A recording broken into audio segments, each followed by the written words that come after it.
Wrestling POV content may not be suitable to audiences. Your discretion is advised.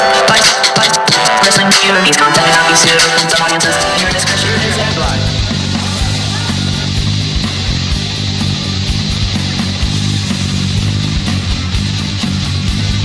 Hello everyone and welcome to a new edition of Wrestling POV. I am your host, Tony Diaz, along with Mini Beauty. Hello. And the third wheel, Rick Serrano III. Hey people! And our intern, Miguel Cole. Why is everybody acting so happy like we weren't arrested for stupid stuff? I don't get it. Yeah, well, the whole Black Friday thing, you gotta get the good deals. I just wanted the TV. Deals. I know. It wasn't my fault that old geriatric woman was in my way. Yeah, true. Yeah, it was a busy week and weekend for us. So, hey, day late, dollar short, but you're still getting it, okay? You're still getting the show out of us. All right, we got lots to cover. We're going to switch things up a little bit towards the end, but, we're this week in wrestling, so to speak, with the others besides the pay-per-views that happened this week. But we do got a new Wrestling POV champion. Wow. Yes, sir. We got a new champion. No, Josh Sanders. What? Yes, Josh Sanders won the mystery box, the Wrestling POV mystery box, which will be mailed out tomorrow. We didn't forget about you. Is he like the hater alert? Yeah, he had the hater comment of the week last week. He took it serious, I guess. Yeah, he took it. Yeah, he was. See, that was my motivation to you, Josh. I came up with it all on my own. I wanted to motivate you. You're full of shit. No, his brother is. Because his brother, Brad Sanders, is the Rick Serrano the Turd Award recipient. Congratulations, Brad. There he goes. Congratulations on your poo-poo because your picks were terrible. So bad. They were really bad. I think this was the worst we ever had. One of the worst. You might worst. have the record. One of the worst? Wow. Yeah. Jesus. Should be ashamed of yourself. And then our interstate champion, Paul T. Phillips. For the second time. Man, this guy's every pay-per-view he's winning a belt. And our overseas champion, Alex Miller. Is this his first time winning? He won, I think, the Wrestling POV championship. Oh, no, he won the Turd Award. That's a damn shame. All right, but with that being said, like I said, we're going to talk more about the Survivor Series. But first, we have to go over the Facebook poll and hater comment of the week. Now, on our Facebook, there wasn't really much of polls, actually. There was more comments and posts that we put up. And Rick, shame on you. You posted this one of Rey Mysterio, his little outfit he had at Survivor Series against Brock Lesnar. Now, I knew right away who he was trying to be. Of course, I'm glad Rick, you knew, because I didn't. Oh, really? I did not know right away until somebody put a GIF in our comment. I was like, oh, that's who he was trying to be. Ray's a big Marvel and DC fan and superhero, so he loves to dress up like that in the big pay-per-views. You should know that by now, Rick. That's true. But when I saw this, I just laughed my ass because, like I said, I knew who he was trying to be, and then of course, Rick, you took it to a whole other level, and you said you're gonna tell your kids that this is Doink the Clown. I mean, come on, Ray. Rick. He looked like Doink the Clown. There's no ifs, ands, or buts about it. He did. That was Doink right there. He did. Of course, we got the comments, and of course, Troy Savage, he says, is that Ray? Like, dude, did you watch the pay-per-view? He probably didn't. Probably not. She said, why the fuck is most pages on Facebook doing this? Posting a pic of someone and saying some ridiculous shit. That was Jeremy Crenity.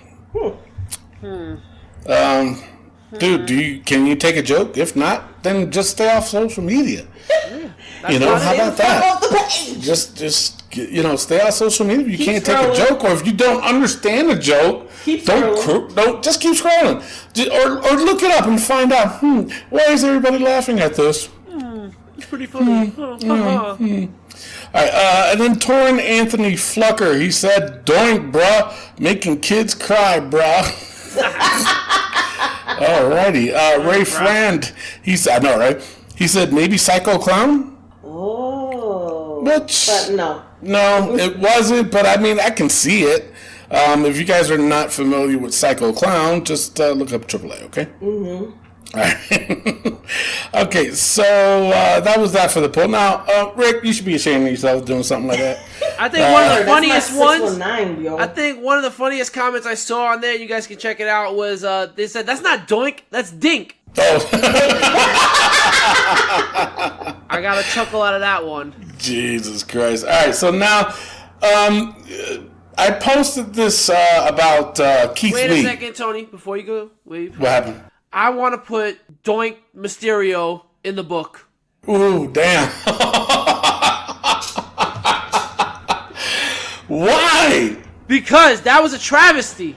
And what happened on Monday Night Raw was really clownish. So is Doink Mysterio going to stay there till the next pay-per-view? No. I mean, he's the U.S. champ now. Spoiler alert. But we're gonna have to wait and see the next pay-per-view. Yeah. All right. So yeah, Doink. What are we calling him? Doink Mysterio. Doink Mysterio. Oh, Jesus Christ. All right, Doink Mysterio. You just made the book. You may proceed. All right. So now the other post that I put up, it was about Keith Lee. Keith Lee had a crazy weekend. Yes. But not only did he have a crazy weekend, he really opened the eyes to a lot of the WWE executives, mainly Vince McMahon. So I posted the following. It was noted that this is about Keith Lee. They said that he doesn't complain and he shows up to do the work. We all know he's good, and we all know how good he is. And this was his night to show everyone what he can do. Vince likes him, and I think he'll be on Raw or SmackDown in a few months. Another source also said, I would put one of the main titles on him. If they don't want to beat Bray, then put him in there with Brock. I think people can believe Keith can beat Brock. He has what Vince is looking for. I would maybe give him a manager and give him a long run as champion. He works as hard or harder than anyone and never bitches or complains about anything. I'm so happy for him. There's also a belief that Keith Lee will be moving to Raw and SmackDown much sooner rather than later. So, I posted, I said, what are your thoughts on Keith Lee and what brand should he go to? Now, the reason why I posted this up is because if a lot of you guys know, when Keith Lee first started, I wasn't a big fan. I wasn't. I just didn't see it. I was just like, why is everybody not going to do it? Okay, let me see. Of course, I looked at him as a fan point of view, and then I also looked as a wrestler's point of view, and I still didn't see it. It took a little bit of convincing, so of course, I'm going to give the benefit of the doubt, like I do with everything. I give it the benefit of the doubt, and I'm just like, all right, let me see it, and then slowly but surely I was getting impressed. So impressed that now he's one of my favorites. Wow. One of my favorites. Just like The Miz and Just Dolph like The Miz. Ziggler. No, Dolph Ziggler will never be on Oh, that. I don't know. No, not even a New Day. No, because, come on. Have you heard me turn a tide on Dolph Ziggler? No. No. So there you go. But you was eating bootios. No, that I was framed. I was framed. Oh, man. All right, Clay Cummins, he said, I think he would fit on Raw. He's so talented and deserves some kind of push. I agree. Wrestling POV's champion, Josh Sanders, he says, keep him where he is at. Adam Cole don't want to see the glory of Keith Lee. Okay. Salvatore Leonardo Laiota. He says, what love are you him. talking about over there? Hey, is that your cousin? Yeah, probably. He says, love him. Been a fan of his for years. Jennifer Montez, she says, this is from Cinque. So he says, Keith Lee is weak. He loses every match on NXT, so what's the point of him being on the main roster? he couldn't have never been wrong. Keith Lee, he won a lot of. He won a lot of matches on NXT. Yes, yeah. It sounded kind of haterish, St. Quay. Yeah, he lost, I think, 2 matches against Dominik Dijakovic. I think that was his only losses, right? Yeah. Yeah, because he had that feud with him, and they were doing the back and forth, wins loss. But then he's been winning lately, so he's good. He's not weak at all. He's one of the strongest guys in WWE. He's so strong. He's strong. He's got the muscleons and everything. He's a high flyer for a strong guy. For a big guy, he can fly. Mm-hmm. Trev Stevens, he says Lee does great with experience in ring workers. That's not to say Lee is green. He has potential for sure. He might be right, and I think that. I would say he's more of a mocha. Yeah, I would say that caramel mocha. But no, I think that's where I was looking at it in the beginning. It was that he needed to be in there with experienced people just to really see, number one, how he can hang, and number two, does he really got what it takes to be on the main roster? But you know what? He proved a lot of people wrong, and I'm happy for it, Simon Christopher Davis, he says, keep him in NXT. There he can grow even more and get bigger following when he does finally get called up. WWE likes to strap an Acme rocket if talent too soon and miss a prime chance on merch and views by moving guys too soon. That's true too. Okay, sure. Yeah, Vito, I would never think I would hear an Acme rocket reference in 2019. Showing your age there, Simon. You know what? The funny thing is, I had no complaints about that. Well, you would buy him a millennial. Oh my God, that's sad. Vito Tagarelli. He says, have Keith Lee debut the night after WrestleMania. I don't know. If Vince is really that high on him, he might be up even at the Royal Rumble. Truth be told. Sorry to say. All right. Now the next post, Rick, you put up you put up a picture of Rhea Ripley on NXT versus Raw when Vince gets control. What we see, which is the current Rhea Ripley, what we see her now, and what Vince sees as blonde with longer hair, and she's a pretty girl. Either way. So, Rick, why'd you do that? Because, I saw a bunch of people using her old picture and saying before and after BDSM, and I'm just like, no, that's before and after Vince gets a hold of her. You cannot... Come on. Vince McMahon loves the long hair, blonde hair girls that walk in there. But obviously it's a joke, guys. I don't think Rhea Ripley will get that makeover. She's already made a big showing on who she is as a wrestler and as a competitor. So I think she's definitely gonna have a good look. She's gonna be who she is in that ring. Yeah. All right. So now, Paul T. Phillips, he says, I pray to the wrestling gods that don't happen. I don't know. I don't think he'll change her. No, she got to be insane. I don't see it happening, though. You know what I'm saying? I really don't. I think he'll leave her just the way she is. Yep. TJ Logan, he posted, Rhea is our girl with the current image. It's unique and attractive. The other packaging is too generic. And she would look like so many others that she would get lost in the crowd. I agree. You agree? Mm-hmm. I had no idea what the fuck he was talking about. No. And she's unique. She is unique, and she's got a different look. Not a lot of the girls, probably with the exception of Ruby Riott, who has short hair. A lot of, then now Bailey, cutting her chops off, looking like the soccer mom. Hey. There's not. I wanted to cut my hair that way, and then I stopped myself. There's not a lot of women out there that looks like her. So for her, she does stand out, and I would just leave her the way it is. Why take anything away from that? Right. All right. So now the biggest thing that I had to post it because this was just ridiculous. It's the new Bray Wyatt belt. Ooh.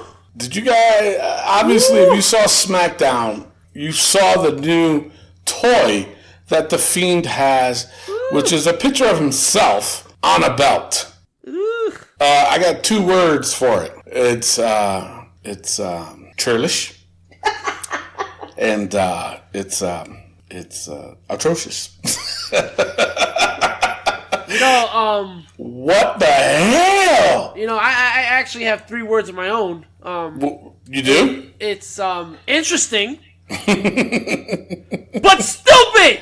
What in God's green earth, in the heavens of Cardi B, were they thinking of making this belt?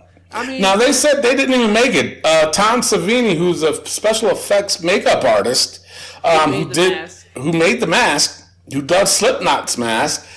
If you don't know who Tom Savini is, look him up. He's probably one of the greatest horror film icons there is. And to have, if I was told Tom Savini wanted to make a mask of me, I'd say, shit, go ahead, man. Anyway, he designed this belt, apparently. Now, as atrocious as this belt was, what's more flabbergasted is the goddamn price. Yo. Holy shit! Man! Was that the Black Friday special price? Man, oh boy. There's a price, how much it's going to cost price. The price of this belt, custom made, mind you, $6,499 doll hairs. Dollars. What in God? What are they thinking when they did this? They're not, obviously. I mean, Bray Wyatt better stay with me for a couple months if that's the case. Yeah, I mean, and hand deliver it. Yeah, and like kiss me on my neck or whatever you prefer. But yo, seriously.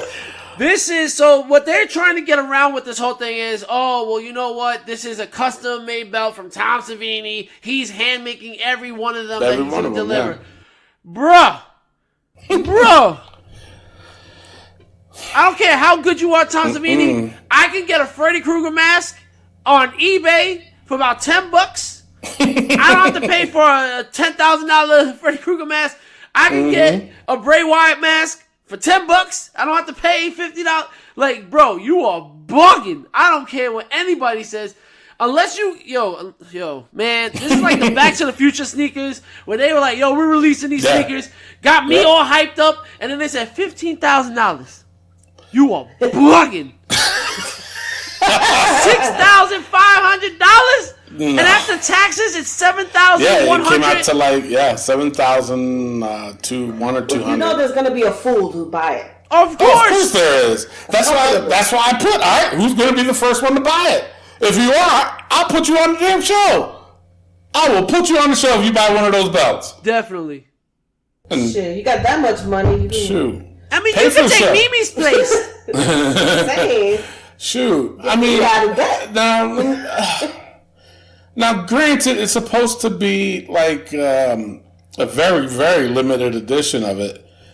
But now I know some fool is going to buy that belt.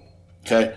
Some fool will buy that belt, but I guarantee you they're going to turn around and try to resell it and double their profits probably. I can guarantee you they will double that price of that belt. Why? Because it is supposed to be a limited edition. It is supposed to be handmade by Tom Savini himself and numbered. I don't know how many of these they're going to put out or make, but I don't know, man. I don't know. You don't know, say? Yeah, me neither. Josh Sanders, he says, no one should buy that for that stupid price. Justin Jones replied to Josh. He says, I would not buy any belt for that price. These dudes are high as fuck. Trevor Campbell, he said, they are incredibly limited and being handmade by a completely different company. Josh Sanders said, yes, still, and then he put the shit emojis across it.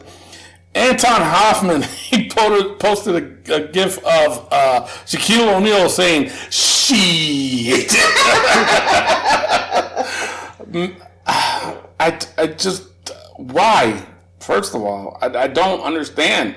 Chuck Bailey, he posted, burn it. Andrew Montana says, ugly and stupid. Angel Montez, he says, look at his baby. That's fucked up. Calisto Gonzalez, he says, I would not have the face anywhere near my crotch. So I have it near mine. yeah. Nice. So I mean, I seriously don't understand why. I mean, what was the purpose of this? To be honest, it's horrible looking belt. I mean, if you like it, you like it. That's your POV. Then, but you gotta I let guess. us know why you like that belt, because that belt. But not only that, why did you buy it? Yeah, I don't think anybody's gonna buy it. I'm sorry. Somebody's gonna buy it. Yeah. You watch, Well, and that they're gonna be all over the internet. I guarantee. Watch. You watch. I'm telling you right now, somebody bought You that. know, I don't like it, but I think it fits him. You know what I mean? It fits the character. I mean, he already has the mask on though. Exactly. So like, you could have done a different version of that, but to have your face on it when you already have your face on your face, it makes no sense. Yeah. No, it doesn't. But then not only that, he's carrying his face. Exactly. So he never makes any sense. You know what I'm saying? Oh, He's carrying That's his the own lantern. face. He's got a face on, and then he's gonna have a belt of a face of his face. Mm-hmm. But you know what's even more fucked up is the fact that he is the highest grossing merchandiser in WWE. Bro, he has like 17 different shirts. Exactly. Everybody's buying And I every bought one of them. I want one of them too. I put it in my Secret Santa list, so hopefully. No, I already bought one. No, but check this out. What's funny was, I think was it last episode or a couple episodes ago, where I mentioned the fact that the wrestlers get like $1 per shirt sold. Okay? This belt is $6,000. How much is he getting out of this? You know what I'm saying? $50? I'd be like, get the fuck out of here. You better give me $1,000 or $2 for every belt you sell. Shit. He's probably getting $600 per belt. No. He's probably getting a lot, but He has to be getting a lot. Jesus, that's I don't know. We're just... gonna have to ask him. Yeah. Come on the show, will you? All right, with that being said, hater alert. Who is it this week? You wrote it was down, that man. Jeremy guy? Yeah, Jeremy Cormelli. Yeah, sure, we'll go with that one. All Go ahead. right, go ahead, Miguel. Jeremy, come on, hater alert! That's what Talk about fucking up somebody's name, right? Yeah. Well, that's what you get for posting the dumb shit. You know what I'm saying? All right. So with that being said, it is time for the wrestling news from around the world. Take it away, Rick. All right, and before we do that, let's get into some birthdays. All right, we got a lot of birthdays, so I'm just gonna fly through them. Go ahead. Beth Phoenix turns 39 years old. Nice. Christian turns 46 years old. Wow. Eric Rowan turns 38 years old. Wow. JBL turns 53 years old. Jerry Lawler turns 70 years old. Summer Rae turns 36 years old. Naomi turns 32 years old. Our very own England correspondent Matt Novak turns 33 years old. And last but not least, Dana Brooke turns 31 years old. Now, I say Dana Brooke last because Dana Brooke is trying to get her cheeks clapped. I'm just saying. She has reached out to Dave Bautista, Yes, and they she going did. back and forth, and they are flirting. Mm-hmm. And she wants something big for her 31st birthday. If you know what I'm saying. So, I mean, what do you guys man. think about Dana Brooke? Is like she's shooting her shot? Yeah. Yeah. Hey, it is what it is, right? Go, girl. Yeah. Yeah. All right, well, you go, girl. With that being said, She got to do what she got to do. Listen, if she gets him, I'll be jealous. Yeah, me too. All right. with that being said, it is now time for the wrestling news from around the world.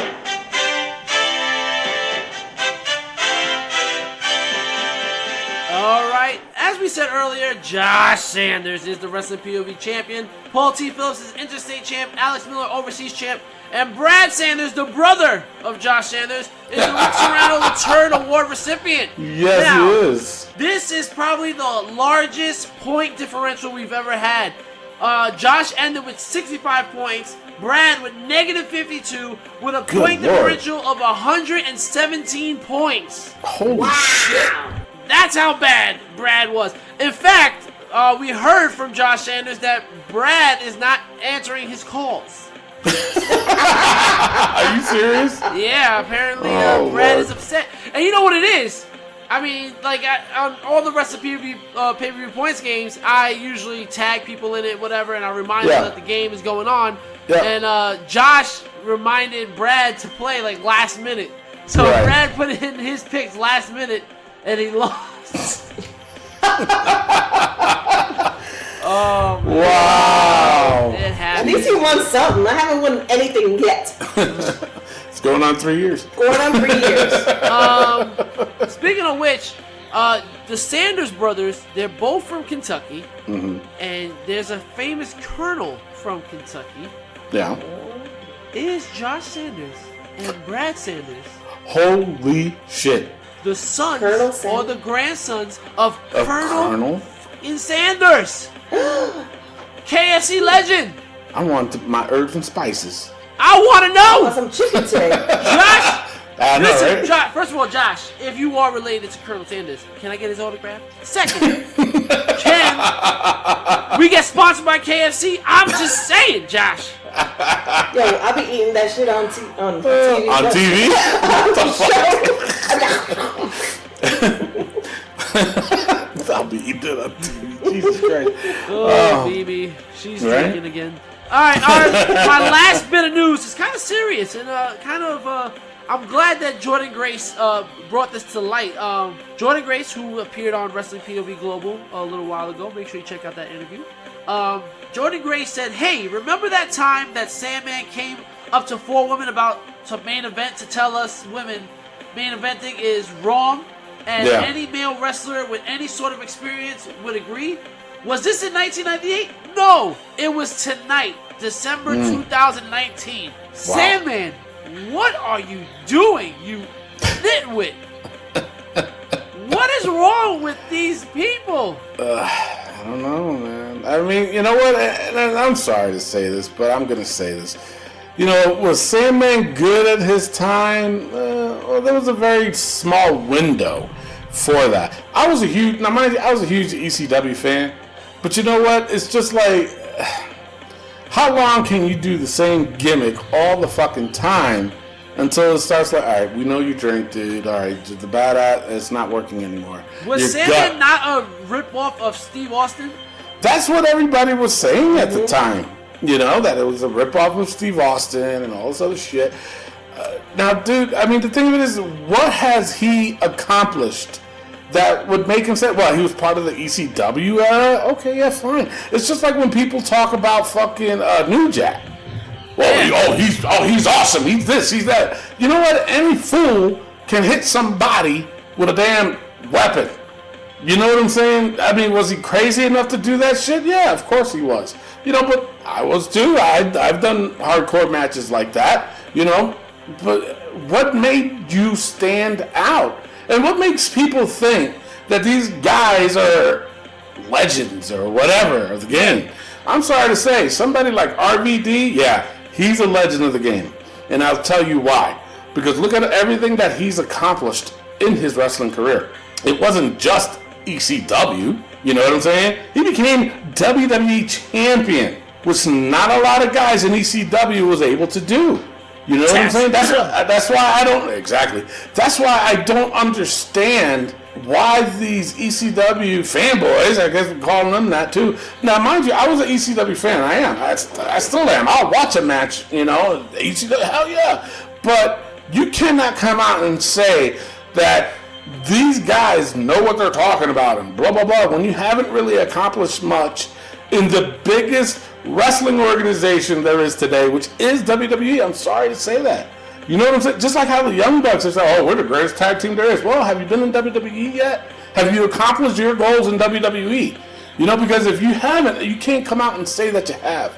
You know, because there's a lot of people that were in WWE that were successful. You know what I'm saying? But to come out and say that you're the greatest tag team or you're the greatest champion ever or you're the greatest rep, no, not when you haven't accomplished nothing in WWE. To come at Jordan Grace during an indie show and like crap all over her. She's one of the rising stars in wrestling right now. And she is. And to say about women main eventing, bro, when have you main evented anything? It's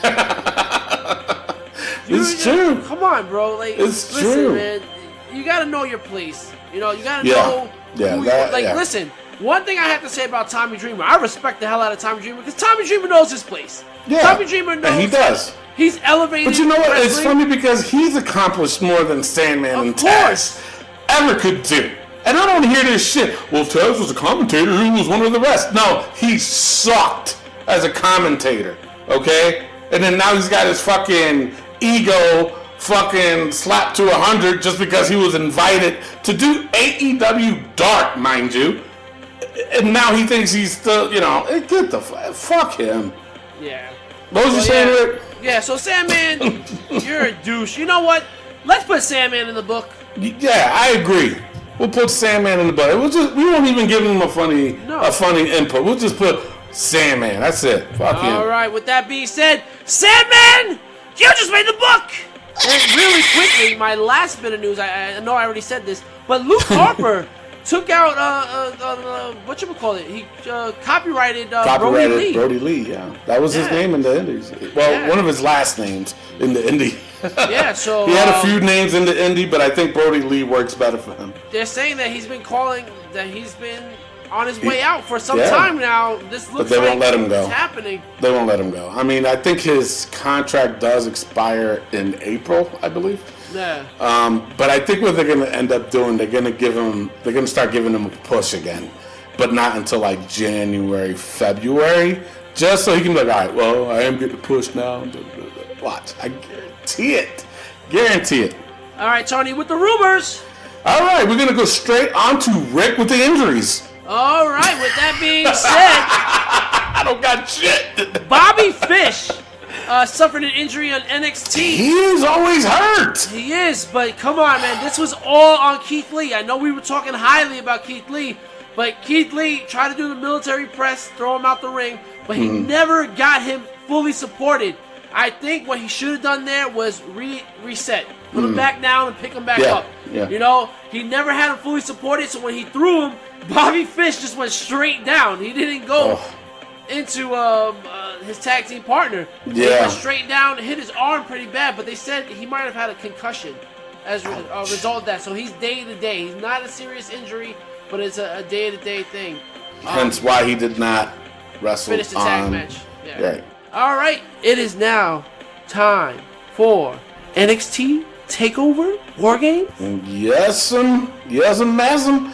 It was pretty decent. It wasn't the greatest, but you know, I mean, there was 2 matches that I gave 4s, and it was the men's and women's War Game match. I absolutely agree. You know what I'm saying? I don't want to do a low point of this show. Only because it was a great show overall. Yep. You know what I'm saying? Overall, I gave NXT War Games, I gave it a 3.25. Nice. And that was only because the 2 matches, the 2 War Game matches. I mean, we got a heel turn in the women's, and where Rhea Ripley was still able. Now, you know what? I got to say this before you guys go, and I'm sorry. But NXT, man, people's got to give them their props. Because it all started since Saudi Arabia.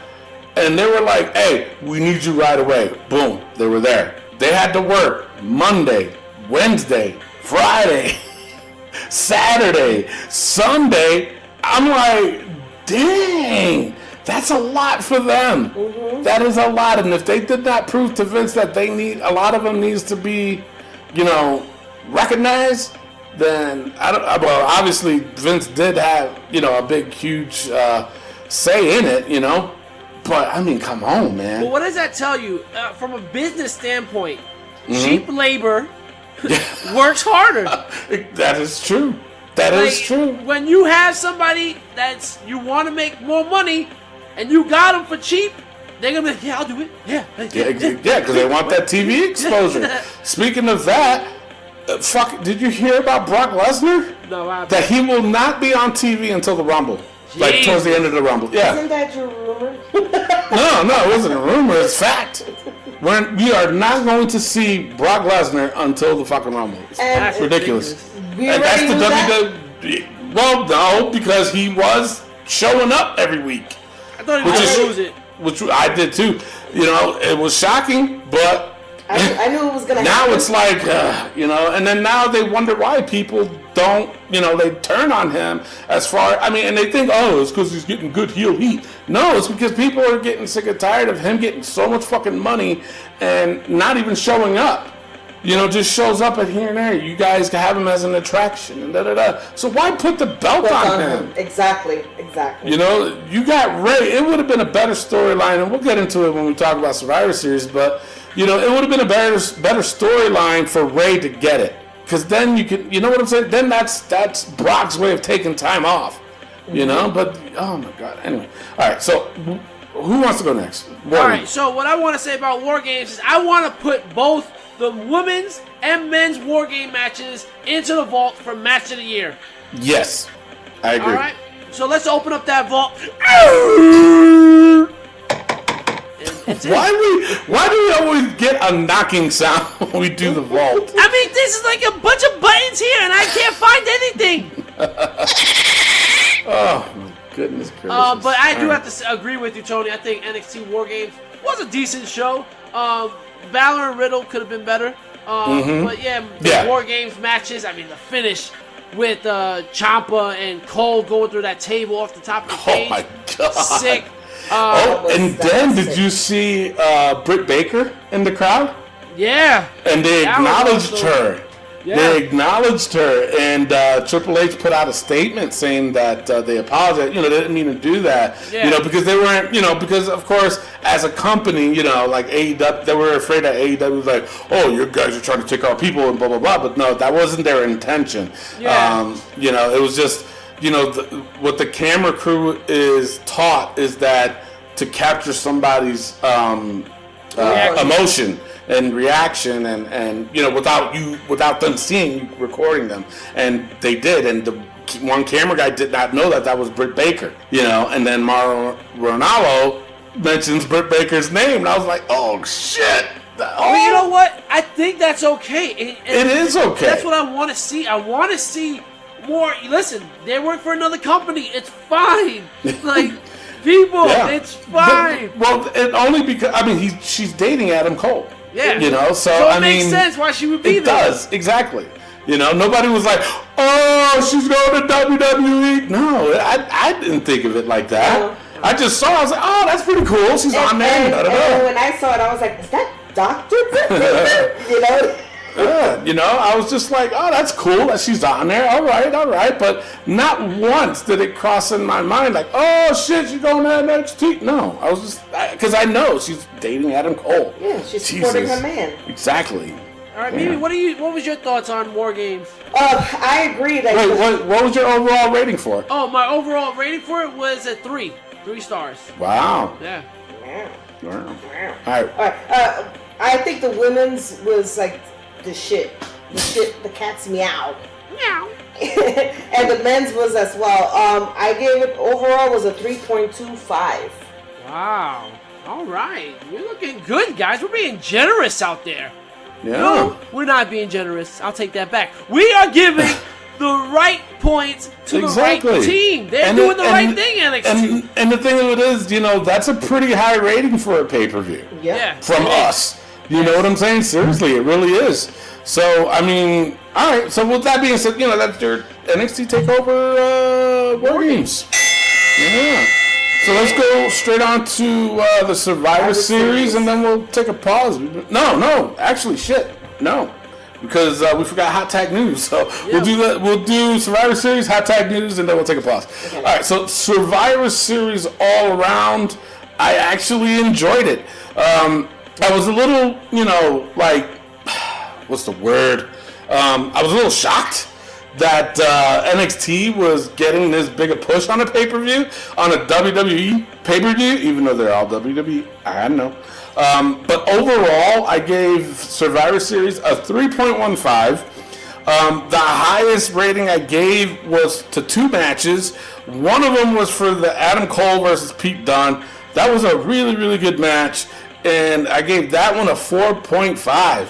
And the men's tag team, not tag team, but the men's Survivor Series match, I gave that one a 4.5 stars too. I mean, that was really cool. Honorable mention, I got to give it to the women, man. They fucking knocked it out the park. Leo Rush, he's another one.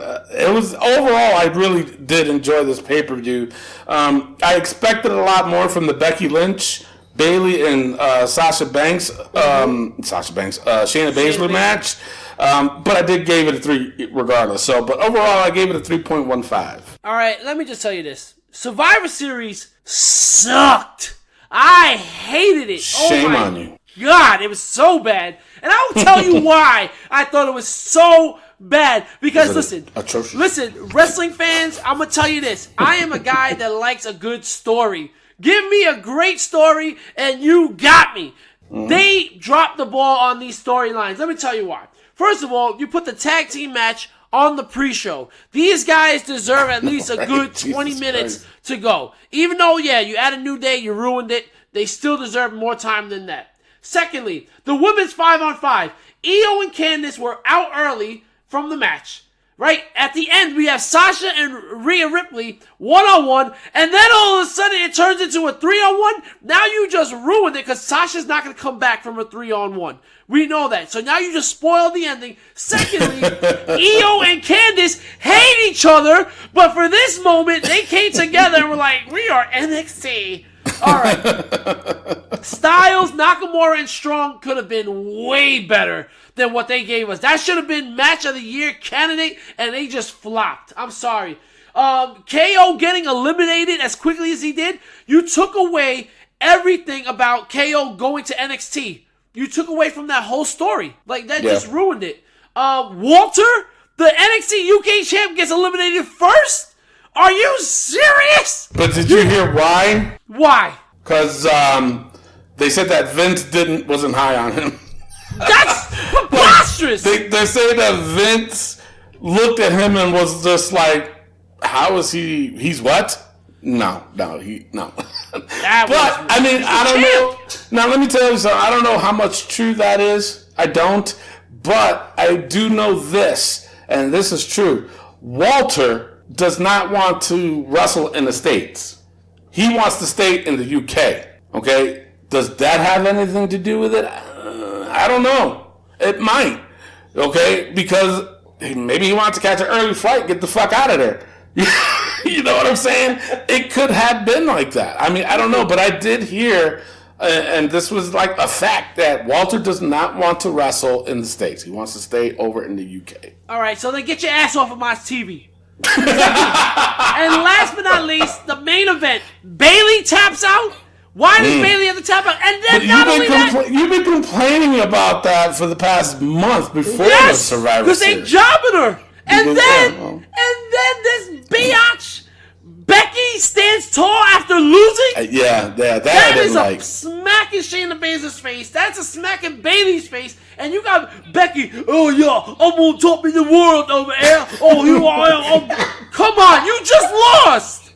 You just lost. This whole thing with Becky and Seth is getting out of control, and I see fans are writing about it. They are upset with the way they are pushing Becky and Seth. But I do have to say, one shining star for Survivor Series was Pete Dunne versus Adam Cole, baby. I thought that was awesome. I also want to throw that into the match of the year candidate vault. Dang! 3 of them in one show. Yes. So let's open it up. And they go.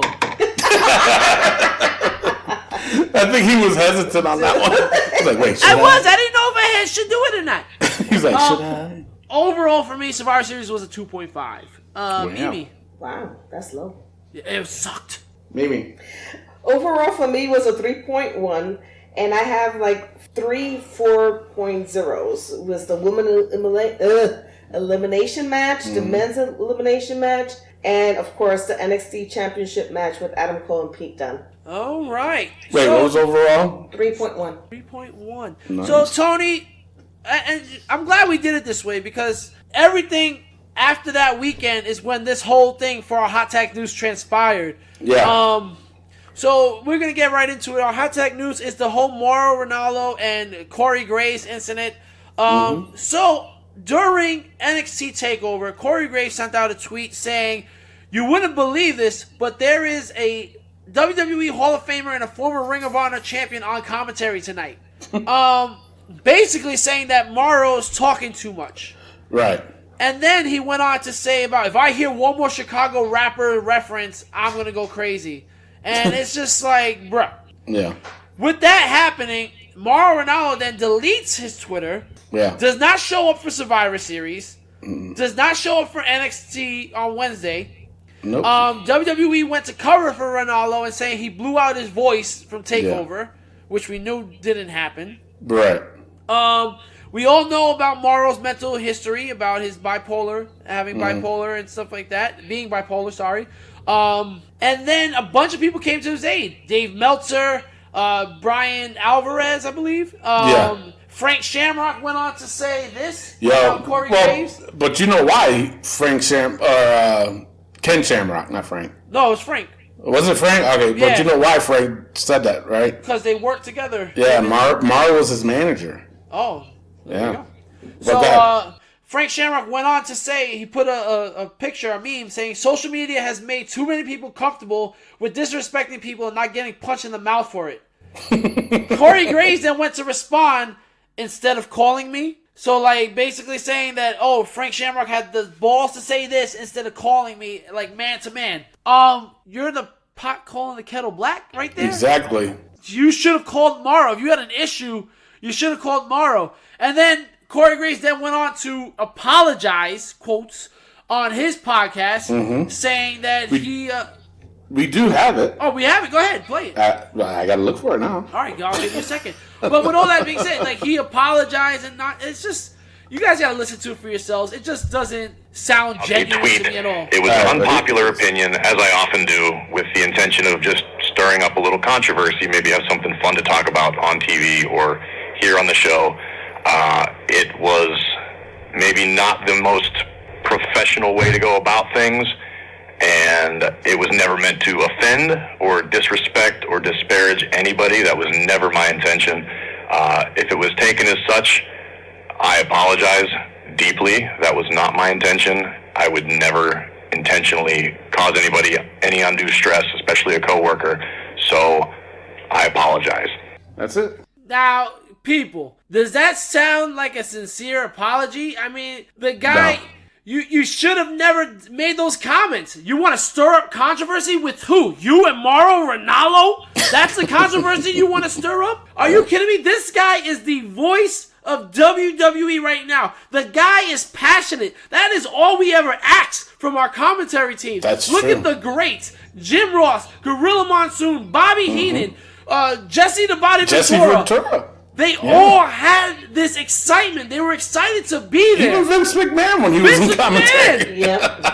They, what? Yeah. And then, WWE Hall of Famer. Beth Phoenix? Are you serious? Who wants to hear from Beth Phoenix? Who wants to hear from Nigel McGuinness? They are not... they are the color commentary. Mauro Ranallo is the play-by-play. He's supposed to be talking the most. That's true. You know, And you know what? For me, when this all started to come about, I was just like, oh, wait, what? Why is he saying that, number one? Number two, when I was watching NXT TakeOver War Games, I didn't notice that he was doing that. Nope. Because I was so invested on what was going on, and Mauro, no offense, but Mauro was like the background noise to add to the match. I didn't notice that he was doing that. I didn't even notice that he was making, references to rap groups. You know what I'm saying? But that's Mauro's shtick. He does I do appreciate that. I love And I like that it. he brings things outside of wrestling into it. Exactly. So that you can relate to it. Yeah. So, go ahead, Rick. So like for me, it's just first of all, it's asinine for Corey to be just saying stupidity, and then to come at Dave Meltzer and Brian Alvarez and just saying, "Oh, you should come call me," blah blah blah. Bro, you should have called Mauro if you had an issue with that. Exactly. You know, and there was no reason for him to do that. None at all. Especially knowing that Mauro suffers from, depression and bipolar and it's what people don't understand, that people who has that, the very little thing, they take it to heart. You know what I'm saying? Does it make them sensitive? No, it's because they're traumatized about something that happened to them. You never know what it could be, but I hate the fact that I was reading this further because I knew it was going to be the hot tag of the week.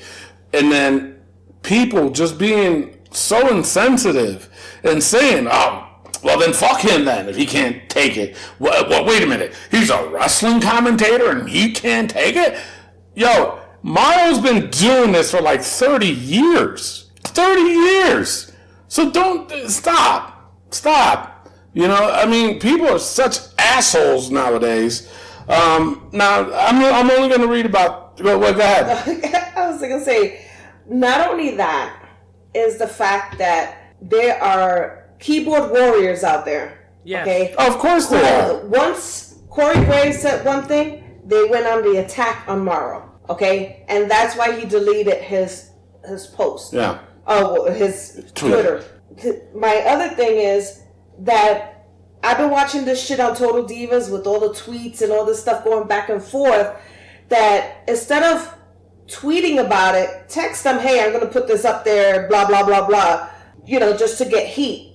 Mm-hmm. Boom, and then post it. Yep. That way there's no confusion. Exactly. There's no back and you know what I'm saying? Mm-hmm. But they're not doing that. They're just taking it upon themselves. And I honestly think that the wrestlers themselves, unless they communicate with each other, should not be putting heat at all on Twitter, Facebook, Instagram.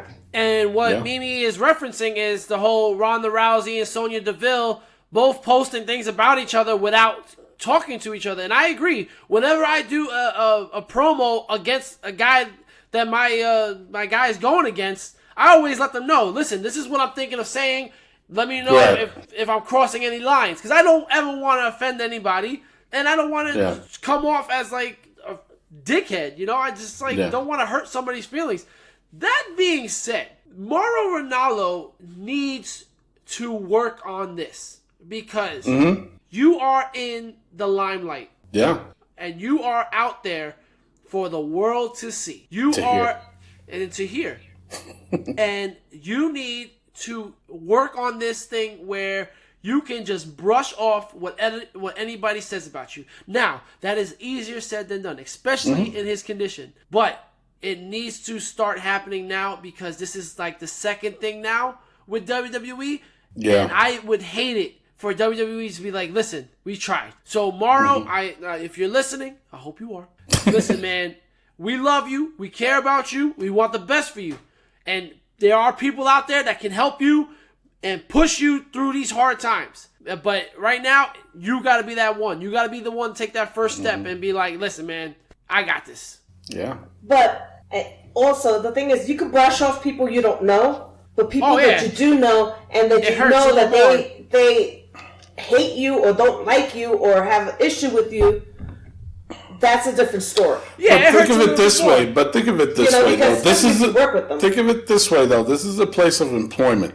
Okay, wherever you work at, if somebody has something to say to you, you think they're going to do that shit on Twitter? Seriously? No, they're not. They're not. Exactly. They're not. Why?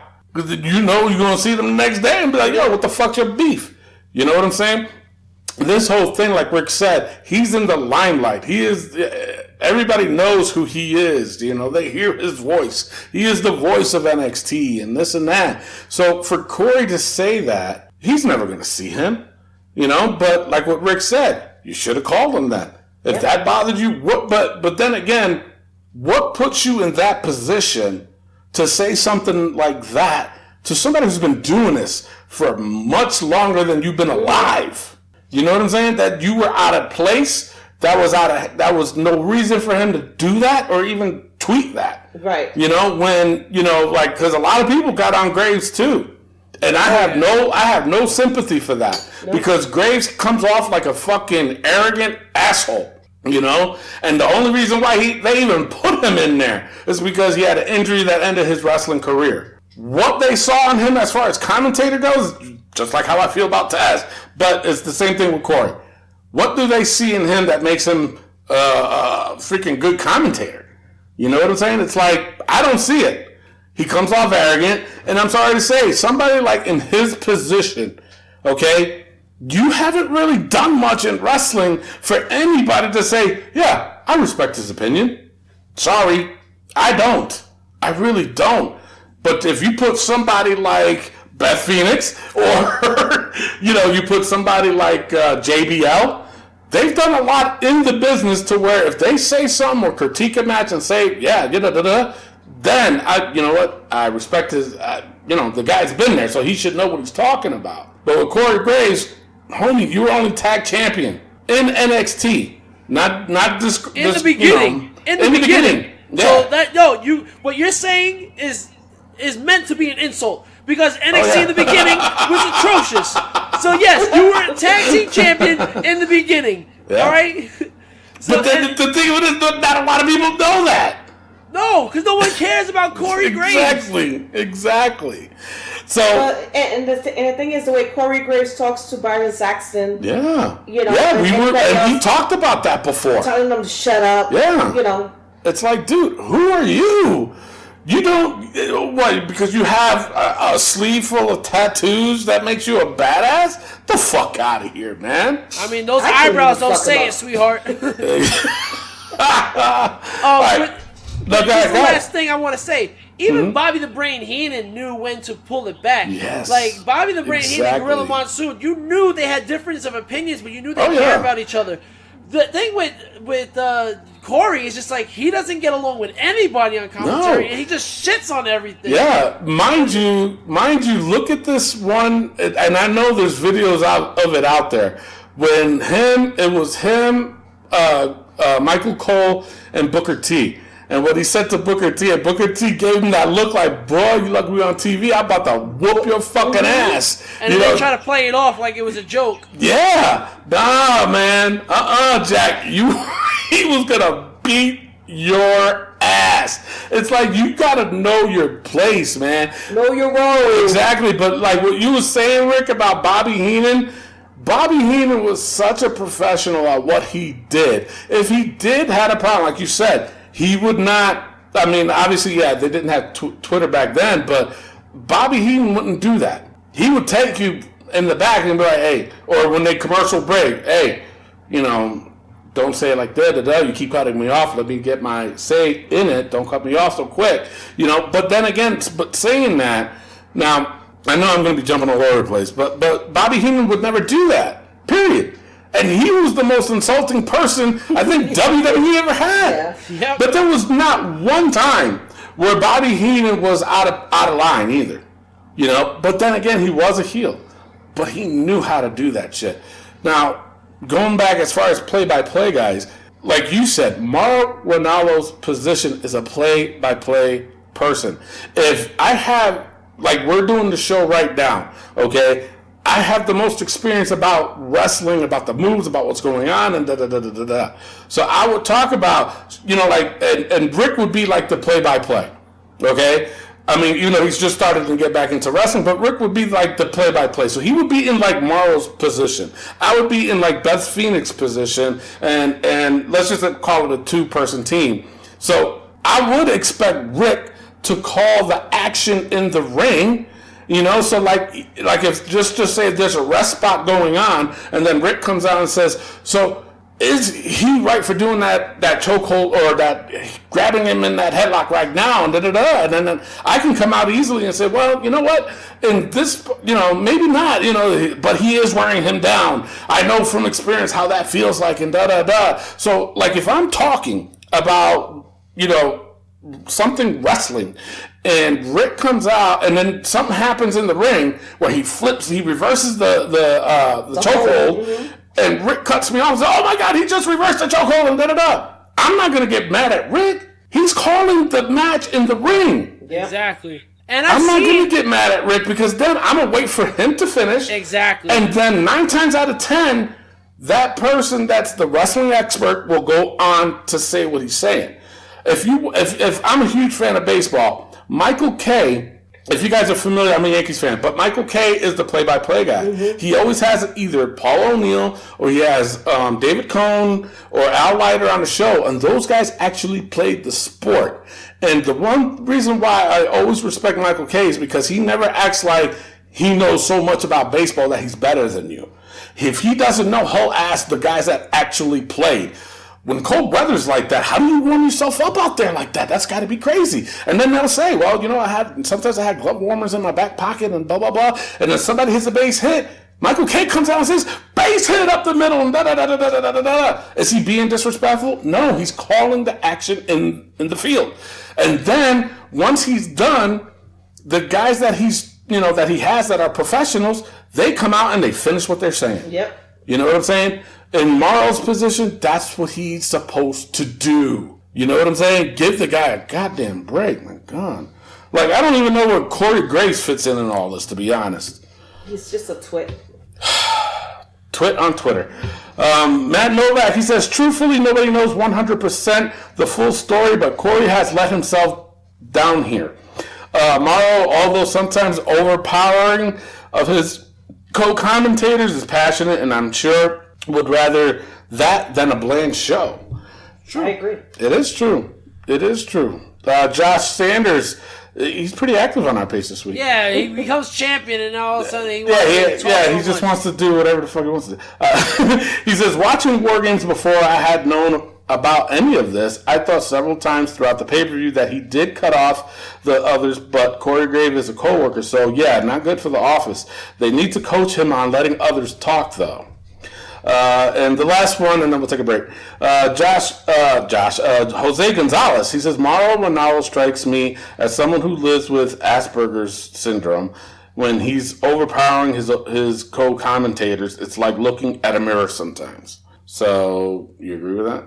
I mean, if that's his personal belief, that's if he's the one that lives with Asperger's and he understands that frustration, then I can't disagree. True. That's his POV. That is his POV. So, I mean, overall, though, I mean, you guys got to look at it this way. Wherever you work at, if a coworker has a problem with you or you have a problem with a coworker, are you really going to blast it on social media? No, talk to me. You know That's the end exactly. game, people. That's the end game. Exactly. Don't put it out there on blast for the whole world to see because you don't know. Nobody knows what's going on. But you know what I'm saying? If you do blast it on social media, guess what? Your ass is going to get fired. Well, yeah. You know? Depends on the job. But at the same time, though, who are you to put anybody on blast, at your workplace? Seriously. You know what I'm saying? If it bothers you that much, go to the fucking, the management and say, you guys didn't notice they kind of cut people off a lot, and then let them handle it. That's not your place. You know what? I just realized, I feel like Vince McMahon was just like, oh, well, Mauro Ranallo's talking a lot. And Corey Graves is in the corner. And I'm going to tweet about it. So, you know what? With this being said, I see Vince McMahon as Mr. Burns, and I see Corey Graves as Waylon Smithers. Like a little fucking bitch boy. So I want to put... Yeah, but they're not there on the NXT. I want to put Corey Smithers in the book. Oh my God, Corey Smithers? Yes, Smithers. Okay, Smithers. All right, go ahead. All right, with that being said, Corey Smithers, you just made the book. Jesus Christ. And now it is time for a pause for the cause. We'll see you on the other side of this break. We're back. Hi, I'm WWE superstar Charlotte Flair, also known as the Queen, and listen to Wrestling POV podcast and always do it with Flair. Woo! And we are back. Ladies Ladies and gentlemen, the Wrestling POV podcast and Wrestling POV Global is affiliated with the Collar and Elbow brand. Go to collarandelbowbrand.com. Save yourself 10% by using promo code WPOV. You do a lot for yourselves, guys. 10% goes a long way. It's a little bit more than tax. So you don't pay tax and you get a little extra. How good is that? Come on. My goodness. Speaking of Wrestling POV Global, Wrestling POV Global is on iTunes, YouTube, Podbean, Spotify, iHeartRadio for free every Thursday. You guys can check them out. TJ Logan and Elio Canella. These guys cover everything outside of WWE. If you may have noticed, they didn't have a show this week. Thursday, they were celebrating the Thanksgiving holiday. I thought they were Canadian. They are. Thanksgiving in Canada is in October. These sons of bitches. All right. We gotta do a little investigation on that. Interesting. But you know what, Tony? We're gonna do something different this year, this time around. After every pay-per-view, we're gonna just basically just jamble everything together. We're gonna do basically this week in wrestling. And we're going to just give our high points and our overall scores just to keep the show moving. This is going to be after every pay-per-view. We're not going to do an in-depth coverage of that. With that being said, Mr. Antonio Diaz. That's me. Yes. No, I'm just kidding. All right. So basically, here it is all in a nutshell with Raw, NXT, AEW, and SmackDown. Raw, I gave 2.5. NXT, I gave it a 2.3 this week. AEW, I gave it a 1.7 this week. And SmackDown, I gave it a 2. For me, the highest point that stuck to my head was just, and I'm really looking forward to this, is this whole tease of a heel turn by Seth Rollins. And then at the end of Raw, having AOP getting involved in this. Of course, and we got, the other match between Drew Orton and Mysterio, and then Mysterio winning the U.S. title. That stood out. And NXT, overall, it was a 2.3. So there was a lot that was going on AEW. That was pretty cool. And NXT. AEW, the only thing that stood out for me, honestly, was the Pac versus Kenny Omega match. And I know we're only going high points, but Soul Train Jones, get the fuck out of there. SmackDown, for me, the highest was New Day versus Shinsuke and Cesaro. That was out of nowhere. And I just thought that was the only good thing that happened. I'm confused about the whole Bray Wyatt thing at the end. You know what I'm saying? And pulling Daniel Bryan's hair out. So we'll see where that goes next week. But those are my ratings for this week in wrestling.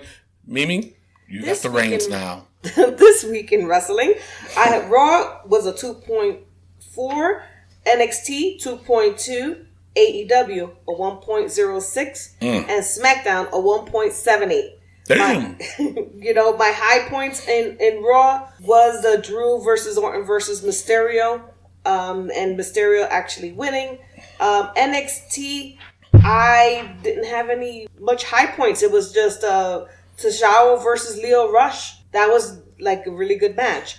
AEW was pretty bad for me this week. The high point they only got was Scorpio Sky and Jericho was a 2.5. And SmackDown for me, the high point was the Robert Roode Roman Reigns, the New Day and Shinsuke. That was also 2.5. The only problem I have with that was that I'm sick and tired of Cesaro getting hurt. It's true. He's a good wrestler. Yeah. And the honorable mention of Sheamus coming back. Oh, yeah. So, I thought you were going to say this. Vince McMahon has now got rid of saying that you can say wrestler. You can say wrestler again. He took the ban off. You're allowed to say wrestler again. Yeah. Wow. Unreal.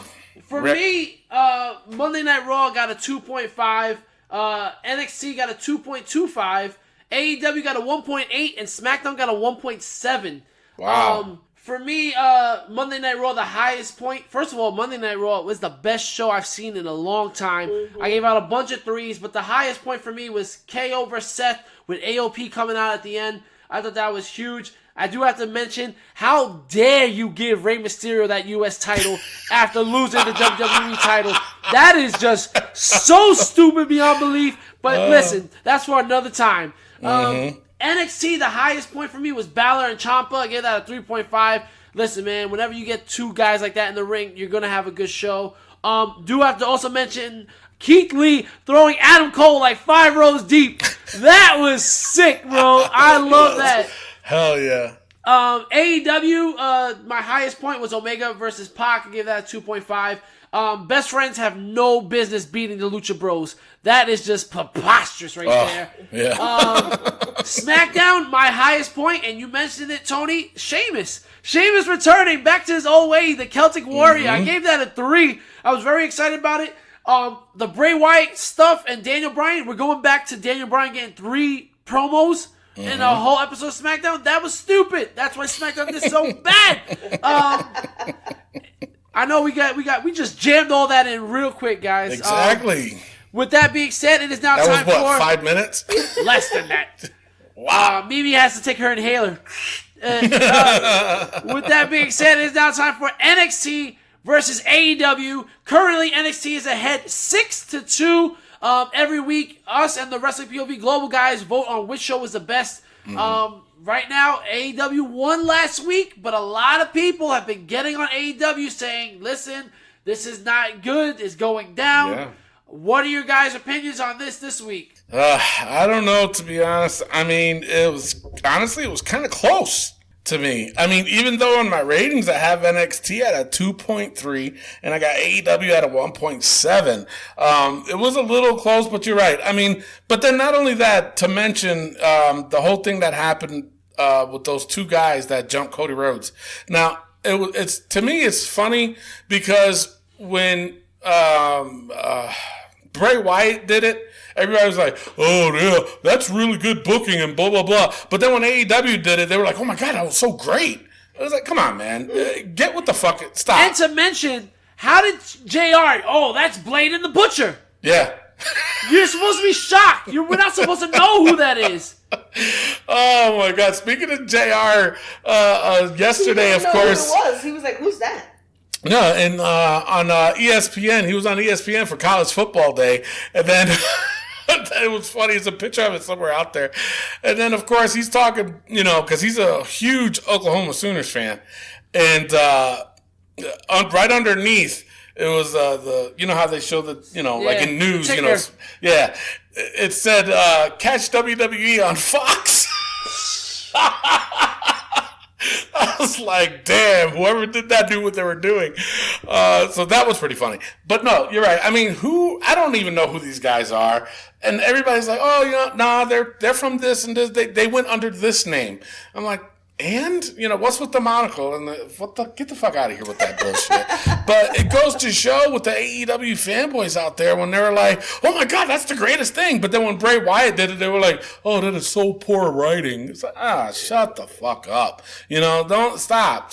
This whole war with, just appreciate wrestling for what it is. And stop bashing it and act like or you can do better than that. Get the fuck out of here. My vote, man. It was close, but I'll give it to NXT this week only because Zia Lee getting involved in the title picture. Mm-hmm. Yeah. And she deserves it. I think it's time for a different storyline, and they did it. And plus, the main thing, Keith Lee fucking throwing Adam Cole fucking 5 rolls back and shit. Good God. So, yeah, I'll give it to NXT this week.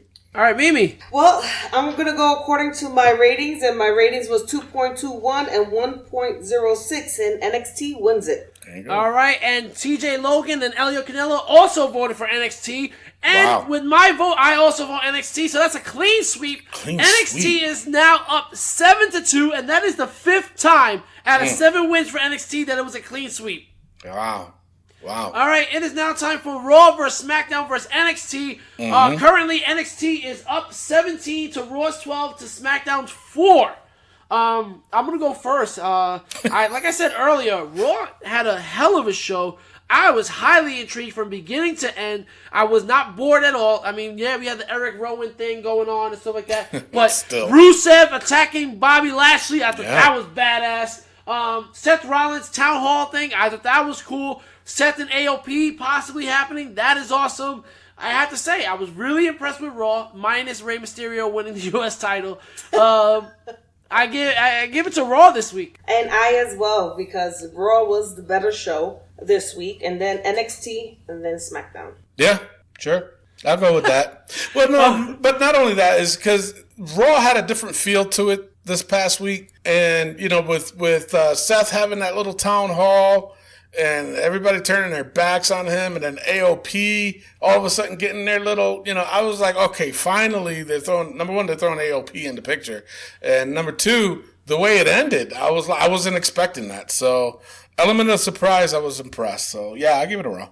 All right, so it's now currently 17 for NXT, 13 for Raw, and 4 for SmackDown. Tony, let's open up the book. We're going to have to open up the book this week because we got some good shit in there. So those that are new to the show, basically what we do is we put the most ridiculous things that happen in the week of wrestling. Or if we just get mad enough, we'll be like, you know what, put a motherfucker in the book. Or, you know what, but the thing of it is, it's not just our book, it's the fans' book too. And, you know, if you want us to put somebody in the book, we'll put them in the book. We don't care, man. We got plenty of room in the book. All right. It's just for shits and giggles, by the way. Okay? All right, well, that being said, you guys ready? Yeah. All right, Matt Riddle's Chanclas. Stays. Lafayette, Louisiana crowd. Wait, wasn't that a... That's a life, right? So they go back. Okay, let me put that. Lafayette. Let me put that in there. Bailey's Badonkadonk. Last days. Booker T's Booger Beard. It's getting boogery. Cesaro's Higher Water Capri's. Bro, they're almost shorts at this point. Nikki's Badonkadonky. Mm-hmm. It's up there. Bobby Lashley's Painted On Eyebrows. That stays. The Red Light District stays. And people are starting to complain about it. Yes. So hopefully they'll do something. Carmella's acting skills. I think we can take it out. I mean, Mimi, you've been watching her on Total Divas. Yeah, that's right. This is up to you. Yeah, I mean, you can take it out, but it's still, she sucks. But how is she in Total Divas? She's trying to make herself like she's the innocent victim and shit. But her acting skills good. Nah, she sucks. Right. So then it stays. So it stays. There you go. All right, AEW Fanboy stays. Stays. And the new entrance into the book, Doink Mysterio. That stays. Sandman. Stays. And Corey Smithers. Smithers. May I please have your attention? The store will be closing in 5 minutes. All right. So that's our cue. What you got? Yeah, Rick? that is our cue, but I do want to mention, next week, we will be opening up the vault. And we will be releasing the first 2 matches. Well, the first 4 matches. The head-to-head matches will be happening next week. You, the fans, will get to vote. All right, and we will see which match will become match of the year. The 8 matches that are involved in this tournament are Candice LeRae versus Io Shirai from NXT TakeOver Toronto. Johnny Gargano versus Adam Cole from NXT 25. Pete Dunne versus Walter from NXT New York. The War Raiders versus Ricochet and Aleister Black from NXT New York. Andrade versus Rey Mysterio from SmackDown Live. The Women's War Games from NXT War Games. The Men's War Game from NXT War Games. Pete Dunne versus Adam Cole, baby, from Survivor Series. If I told you, what do you think is the common factor here, and you don't get it right, you guys are stupid. NXT has had a hell of a year. Yeah. To have 7 of the 8 matches in the match of the year category, man. It's going to be crazy. You, the fans, will get to vote. We're going to put up 2 polls this week. And next week, the following week, 2 more until we get down to the final. Our final, we will reveal the winner on December 28th. Also, coming up in 2 weeks, episode number 200, ladies and gentlemen. You don't want to miss out. No. You're going to have some special guests coming in, chiming in on how they feel about wrestling POV. You don't want to miss it, ladies and gentlemen. 200 episodes. 200, yeah. And I heard that we got some good ones this year for our 200th, and some current stars, which I'm excited to hear. And I heard an actor. An actor. I'm like, an actor? All right, well, I guess they're a fan of the show, so which is cool, and we all definitely appreciate it. With that being said, it is that time. We talked long enough. And again, we do apologize for the whole late episode, but you could thank Miguel for that. No, thank all of us for that because our dumbasses went Black Friday shopping. So, with that being said, at the end of the episode, we play just a game. It's just how we ride off into the sunset. I play a song from my phone, and you just guess it with the POV crew. Try to beat the POV crew. To be honest, Don't be like Sankway. Yeah, Sankway lost. You know, he lost bad. He did. He lost bad. Real bad. I gave him the first one. So, yeah, it's just how we ride off into the sunset until next week where we give you more content because there's always wrestling going on, man, and we got a lot to talk about when we get to it. With that being said, I am your host, Tony Diaz, along with and the third wheel, Rick Sorrento the third. and our intern, Miguel Cole, adios. Love, Peace, and Wrestling. We'll see y'all motherfuckers next week. Peace out. All right, you ready? Yes, Here sir. we go.